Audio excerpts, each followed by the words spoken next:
Oi? Sentiram minha falta? Eu espero que sim, viu? Pare esse vídeo agora. Quer dizer, não literalmente pause o vídeo, mas eu preciso dar um recado pra vocês. Enquanto eu gravei esse vídeo, uma coisa simplesmente horrível aconteceu. O meu microfone não conectou. E eu juro pra vocês, eu tentei editar de toda a forma possível, mas o meu áudio ficou um lixo. E talvez esse também esteja, porque eu não sei mais se esse microfone realmente está funcionando. Mas enfim, gente, eu tô assim, revoltada, com muito ódio mesmo. E amanhã eu vou sair, eu não tenho tempo de regravar e tudo que me resta é completar esse vídeo com áudio. Então eu peço desculpas pela minha voz, que em alguns momentos vai estar tão editada que vai parecer até uma IA, mas eu juro pra vocês que não é, eu odeio IA. Mas enfim, tá, gente? É porque aconteceu um completo desastre. De verdade mesmo, um desastre que nunca tinha acontecido antes. Mas é um desastre tão horripilante que eu acho que faz até sentido com o filme que eu vou abordar hoje. Eu vou aproveitar essa deixa pra poder apresentar o filme pra vocês, que é A Maldição do Demônio, aqui no Brasil. Mas o nome dele é Black Sunday, pelo menos o nome mais internacional. Ele também tem um nome em italiano, que seria tipo A Máscara do Demônio, só que em italiano, e eu não sei pronunciar. E é isso, gente. Hoje é dia de cinema gótico, eu tava com muita saudade de abordar esse tipo de filme, e eu espero que vocês gostem desse vídeo, que vai ficar muito ruim, provavelmente. E é isso, gente. Vamos lá, vamos tentar, né? Então, essa vai ser a versão mais improvisada de todas de Sessão de Domingo.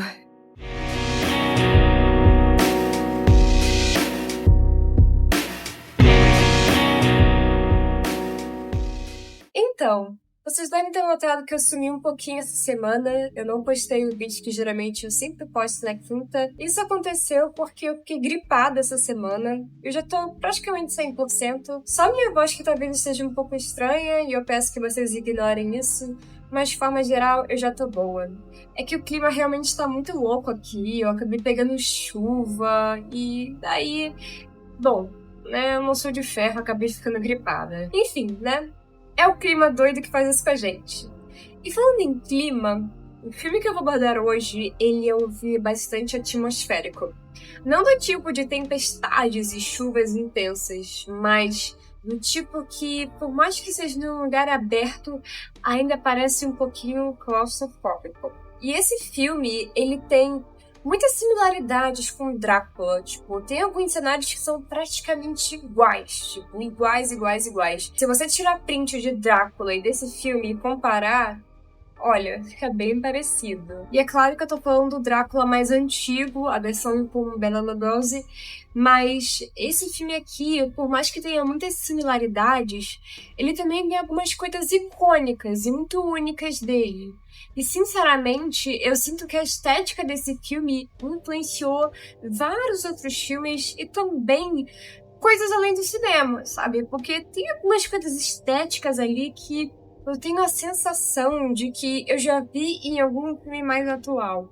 Não sei se vocês também tiveram essa sensação assistindo, mas sei lá, tem algumas cenas ali que você bate o olho e pensa, cara, com certeza isso influenciou alguém. Tem uma cena muito específica, que é quando o servo lá da bruxa do filme tá saindo assim da terra. Quando eu vi essa cena, na hora eu pensei, cara, com certeza isso daí influenciou cenas de filmes com zumbis, sabe? Porque tem muita similaridade. Até o estilo da névoa que tem. Eu confesso que até me remeteu um pouquinho à Volta dos Mortos-Vivos quando eu assisti. Eu sei que é bem diferente, mas ao mesmo tempo, sei lá, eu senti ali uma similaridade, sabe? Mas antes de falar sobre o plot do filme em si, eu só quero comentar um pouquinho sobre o diretor desse filme e sobre uma das atrizes principais, porque é bem importante. Então, gente, esse filme foi dirigido pelo Mario Bava, um diretor italiano que fez vários filmes de terror que são considerados clássicos cult. Eu confesso a vocês que eu ainda não assisti os outros filmes dele, porém, olhando aqui, que eu tô com a página dele do Letterboxd aberta aqui do meu lado, eu notei que muita, mas muita coisa que ele fez está na minha lista. E eu não tinha notado que era o mesmo cara. Então, além de Black Sunday, ele também dirigiu Black Sabbath e um outro filme aqui que tem na minha lista há muito tempo, que é Day of Blood. tá? Então, ele fez vários filmes que abordam essa coisa também de reanimados, sabe? Tipo, mortos-vivos. E não talvez no sentido que a gente tá mais acostumado, mas um pouco envolvendo bruxaria e tal. Eu diria que o filme que eu tô abordando hoje, ele ainda vai um pouco além. Ele não é apenas sobre bruxaria ou zumbis. Ele tem um toque um pouco satânico e demoníaco nele. E não se assustem achando que vai ser um filme, nossa, muito escandaloso nesse sentido. Não, na verdade ele é bem cômico. Ele tem algumas cenas com um jogo de luz e tal, que realmente criam uma atmosfera ali de horror muito bonita e intensa às vezes, mas ainda assim, a vilã do filme ela é muito cômica, tá? Então, pelo menos eu não senti medo algum. Eu acho difícil alguém sentir, principalmente hoje em dia. Mas ele tem esse tom. Talvez até um pouco de deboche também, principalmente porque nesse período, se eu não me engano, nos Estados Unidos, estava tendo aquela época que estava meio que proibido gravar esse tipo de filme, sabe? Que abordasse coisas mais satânicas, digamos assim. Não sei se nessa época ainda estava, mas eu lembro que teve uma época assim. Alguém mais inteligente nesse assunto talvez me ajude nos comentários, mas vocês talvez não saibam disso. Porém, teve realmente um negócio assim, tá? Inclusive, tem um filme com Bela Lugosi, que é O Gato Preto, se não me engano, que é bem popular também, que ele extrapolou, assim, na época. E eu acho que ele é dos anos 40 ou 50, ele é bem antigo. E ele aborda satanismo, aborda um monte de coisa, assim, que realmente choca as pessoas. E esse foi um dos últimos filmes naquela época que conseguiu ainda ser lançado e depois vieram essas regras, que depois, obviamente, acabaram, né? Mas teve esse período aí. Então, esse filme, ele tem um certo tom de deboche, sabe?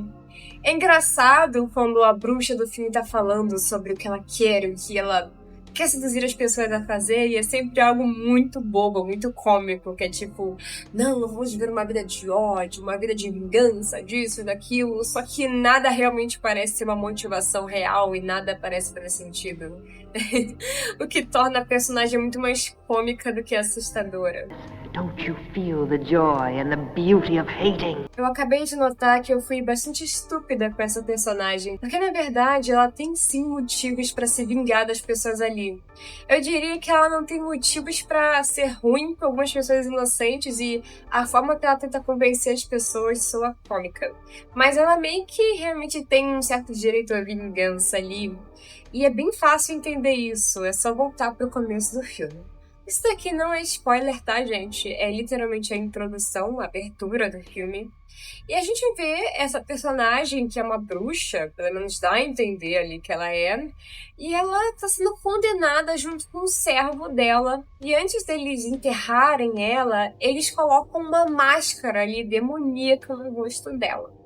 Só que passa um tempo, e aí tem dois médicos, um mais jovem e um mais velho, que não lembro exatamente o motivo agora, mas eles mexem onde não deviam, tiram a máscara dela e isso faz com que ela retorne. E aí, esse ponto do filme, ele já começa a ficar num estilo meio Drácula. Não é o mesmo modelo de história, mas lembra um pouco, tem aquelas similaridades. Até porque os dois têm esse estilo bem literário e tal. Eu não sei dizer pra vocês se esse filme é inspirado em algum livro específico, tá? Eu não sei mesmo.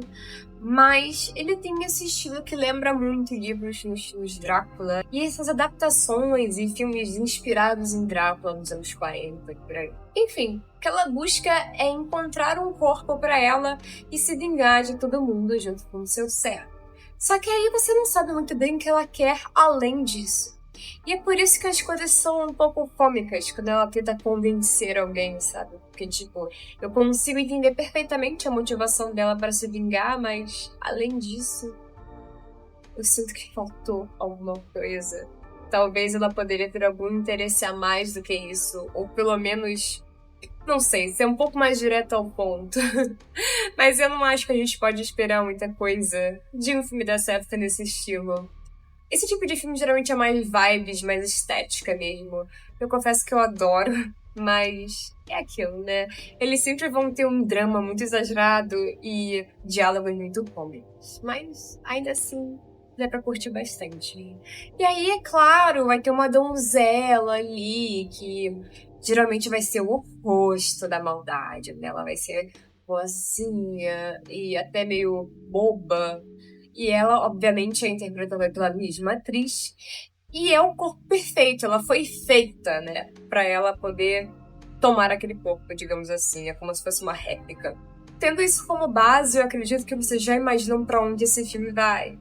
Seres reanimados, atacando as pessoas ali, uma donzela dramática que desmaia por nada em perigo, e é claro, um galã doutor lá que vai ter que derrotar essa criatura, por mais que ele não faça tanta coisa assim.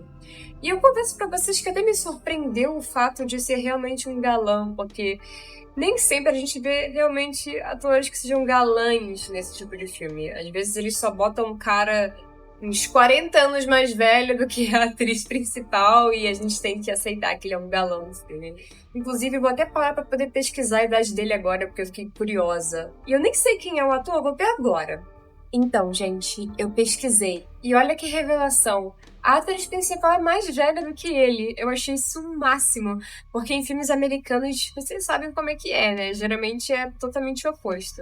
Ela não é muito mais velha que ele, não. Acho que são uns 3 anos. Mas ainda assim eu achei legal. E a atriz que interpretou a personagem principal do filme é a Barbara Steele. E ela atuou em outros filmes também, populares até, e outros filmes de terror. Eu acho o rosto dela perfeito pra filme de terror, mas ela atuou em vários outros que não são. Eu tô com a filmografia dela aberta aqui no meu computador e percebi que ela fez um filme que tá na minha lista há muito tempo, que eu acho que é Shivers o nome.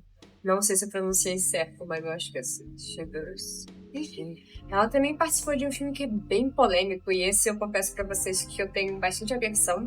Nunca cheguei a ver, mas morro de medo, porque tudo que eu vi sobre ele, sabe, é bizarro, que é o filme Pretty Baby. E ela também participou de um filme que é um dos maiores clássicos do cinema, que é o filme 8,5 de 1963. Confesso que eu ainda não assisti esse filme, mas eu sei que ele é um clássico, ele tá sempre nessas listonas de filmes, sabe, muito importantes. Então é interessante saber disso. Mas agora voltando àquele ator que eu tava falando com vocês, que é o galã do filme, o nome dele é John Richardson, e ele não é italiano, ele é inglês, que me surpreendeu bastante, sendo honesta com vocês.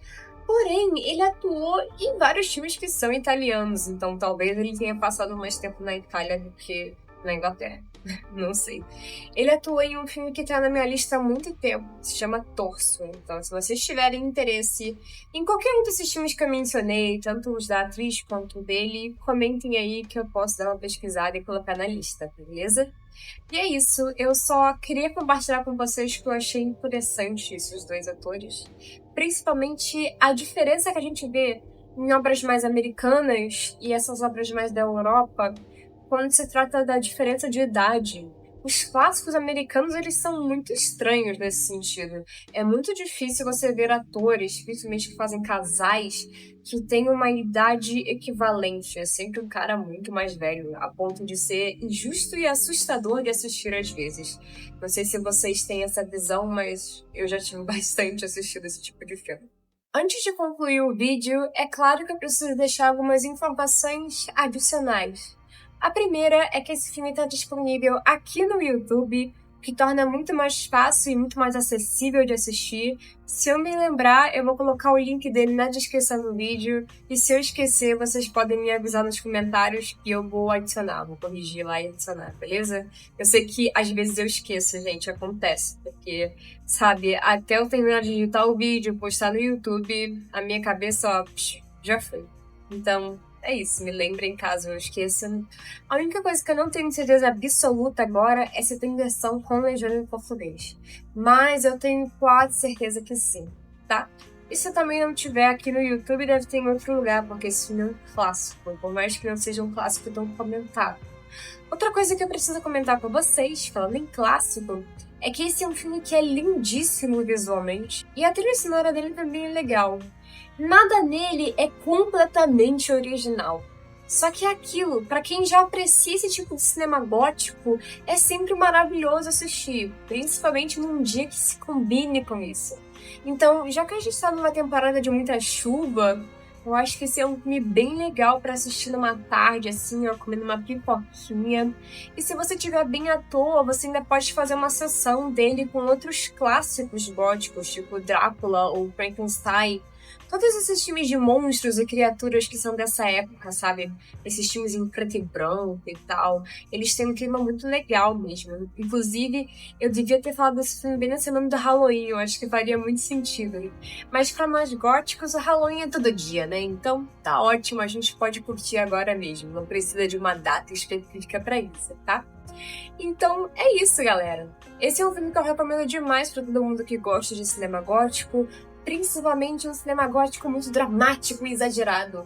Bom, praticamente todo filme gótico é assim, eu diria. Ou todo filme gótico. Góticos são dramáticos, mas eu adoro. E é isso, gente. Vocês já ouviram falar de Black Sunday, ou A Maldição do Demônio, como é o nome dele aqui no Brasil? Já assistiram? O que vocês acharam? Eu particularmente achei que é um filme que é um pouco bobo em algumas fontes, mas é um filme muito bonito e muito atmosférico. E isso faz com que ele seja um clássico gótico essencial, na minha opinião. Pra gente não ficar preso apenas a clássicos góticos ambientados nos Estados Unidos, ou clássicos góticos mais, assim, ingleses, eu acho que é uma boa alternativa. E é sempre muito interessante assistir outros filmes além dos clássicos que a gente já conhece, né? É legal conhecer outras coisas de outros lugares do mundo. E enfim, gente, se vocês quiserem recomendar algum filme que também seja dessa pegada, talvez eu faça uma lista para votação no futuro bem específica com esse estilo de cinema gótico, bem dessa época, sabe, de criaturas e bruxas que querem se vingar, ou vampiros e vampiras, enfim. E é claro, muito obrigada aos membros do canal que votaram em escolher esse filme. Eu gostei bastante de assistir, foi uma experiência interessante. Apesar de que, como eu fiz um tema que era bem específico, que era cinema italiano, eu confesso que eu pensei que seria algum filme do Dario Argento que ia ganhar. Me surpreendi que não foi, mas eu gostei da surpresa, porque o Dario Argento é um diretor que eu já conheço mais. Já o Mário Bava eu tô conhecendo agora. E talvez vocês também estejam conhecendo mais sobre ele agora. E é isso. Ainda vai ter Dario Argento aqui no canal, garanto a vocês, tá? E enfim, chega de enrolação.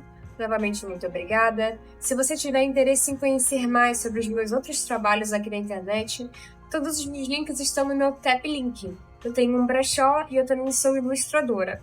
Você encontra tudo isso lá, tá? E enfim, até a próxima sessão de domingo.